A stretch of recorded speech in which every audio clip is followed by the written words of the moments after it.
Seeing so many students in the audience always provokes the teacher gene. So I'm going to begin with a question. Who do you think is the world's biggest importer of wheat? I'm not doing it as a test for you. It's a measure of your media. One of the most important processes is unfolding in Africa.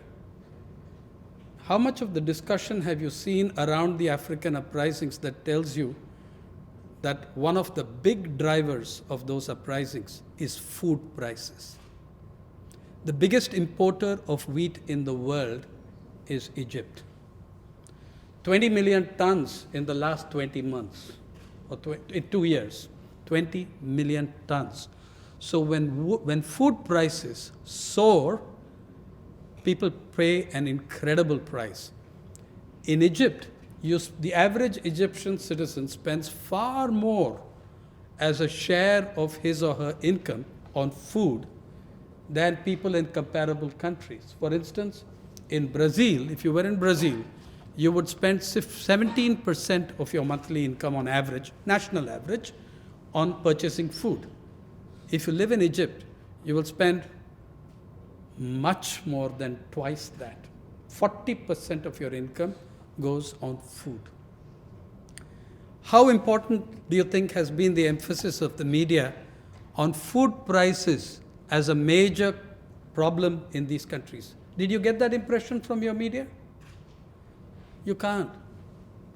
I don't blame you.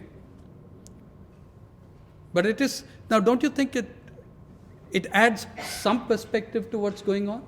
To know that that country is the biggest importer of wheat, that food prices have gone up 30, 40, 50% over a couple of years.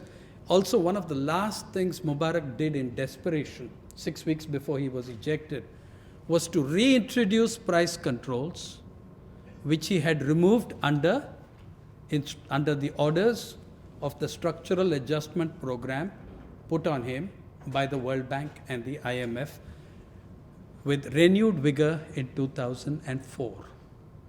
Okay, so there you are. Food prices were and are a major.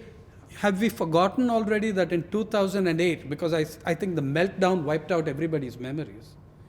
2008 was a year of food riots across the world. Remember?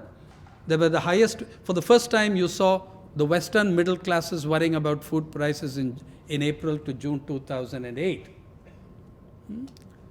Or have we forgotten that? There were food riots in Kenya. There were food riots in Somalia. I think at least some of you might remember the food riots in Haiti.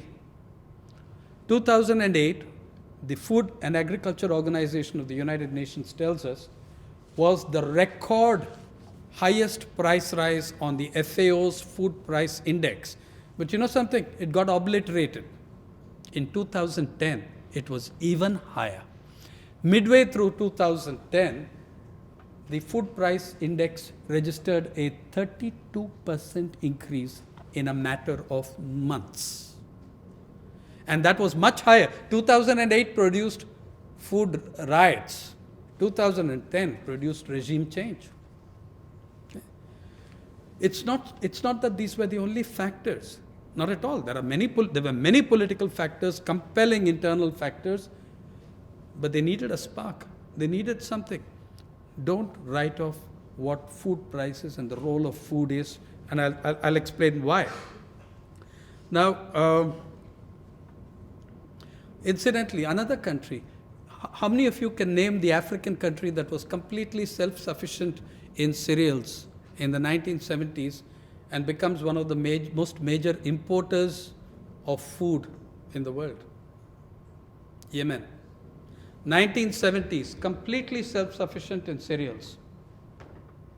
2010, one of the world's biggest importers of food. I could name 20 countries like this, and you'd find half of them in that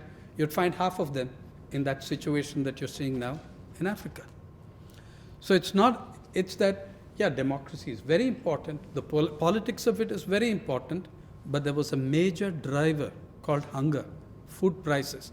If you look at the streets, if you look at the Arab street, you'll see people out on the street who never ever stepped out in demonstrations and protests. Very conservative sections who never participated in protests and demos. They were there on the street. They still are on the street because the problem is not solved. Okay. We'll come back to the food issue because I think this is titled as Wages of Inequality, Food Crisis, Farm Crisis, and the Media. We're already into two of those. The media told you nothing about this. From what you're telling me, you did not glean from the media coverage that food prices were a major factor in what's going on in Africa, right? Every year, the United Nations Development Program, and in fact, the UN has been doing this even before the UNDP became active. It's been, for 30 years, the United Nations has been presenting us every year with a menu, a bill of fare. We don't see it as a consolidated menu, but we do see it in little bits and blobs, don't we? Haven't you read somewhere, you vaguely remember, the Secretary General of the United Nations said that if we spent $15 billion a year additional expenditure on hunger, we could eliminate hunger. Have you read those sort of little items all over the newspapers? Yeah, this you have. Now what I do is, these different little items that appear, I add them up as a menu and try figuring out what they come to. Hunger, $15 billion a year, the Secretary General tells us, will eliminate the extremes of hunger. $10 billion additional expenditure a year, and everyone on the planet has got sanitation. $15 billion a year, and every child, we're talking about additional expenditures, okay? $15 billion additional expenditure a year, and every child on the planet will be in school. $12 billion additional expenditure a year or something like that, and everyone's got access to basic like water. Okay? You put these together and it comes to something like between $60 billion and $80 billion. Right? So what is the UN telling you? It's telling you that $60 to $80 billion additional expenditure, you can solve the most pressing problems of the human race. It's never happened in all those 30 years. Why? What did the government say? No money. There's no money. We can't solve this problem. Where's the money? You put up the money, but we can't do it. Let charitable foundations and the UN and philanthropy, let Gates and Buffett do it and all that stuff. But we can't do it because we don't have money. So for 30 years, this amount of $60 to $80 billion governments could not find. Then, 2008 September, Wall Street hits the fan. And the guys and the governments who couldn't find $60 to $80 billion for 30 years find $1 trillion inside of a week. Along with their friends in Europe, they find $3 trillion in the next 3 or 4 months, and God knows how much more since then. And what do they find it for? They find it to give it to the very guys who tanked the world economy. Who wrote your bailout plan? Goldman Sachs. Okay? You collect trillions of dollars, public dollars, to give it to the very guys who tanked the world economy, and you have the money. All these years you didn't have 8% of that money to solve the basic problems of the human race, but you have 12 times that money to hand over to the banks and the trusts and the corporations that completely destroyed the global economy. Incidentally, a little piece of statistical trivia, if you will. In 2008, the year they blew the global economy, American CEOs took home $18 billion in bonuses for that fiscal. For the fiscal in which they blew the global economy, I suppose that was very modest because the previous year it was $34 billion. But they still took home $18 billion in reward. And remember where those dollars came from. It came from a public dollar bailout. It came from public tax dollars which bailed them out. Giant corporations, having brought the world economy to its knees in a drama scripted for the last 2 or 3 decades by neoliberal economists and corporations, have benefited massively from the ruins and the wreckage. As I said, you destroy the world economy, you take home $18 billion in bonuses. But remember this, in the world we live in, and the economics we follow, and the moral philosophy of that economics, every misery is an opportunity. Every misery is, I assert, every misery is an opportunity. Let me quote for you the sage of Omaha, Warren Buffett, whose reaction to the tsunami and the nuclear meltdown in Japan is that it provides a unique buying opportunity of Japanese stocks. This is Reuters. This is Reuters quoting Warren Buffett. Here he is.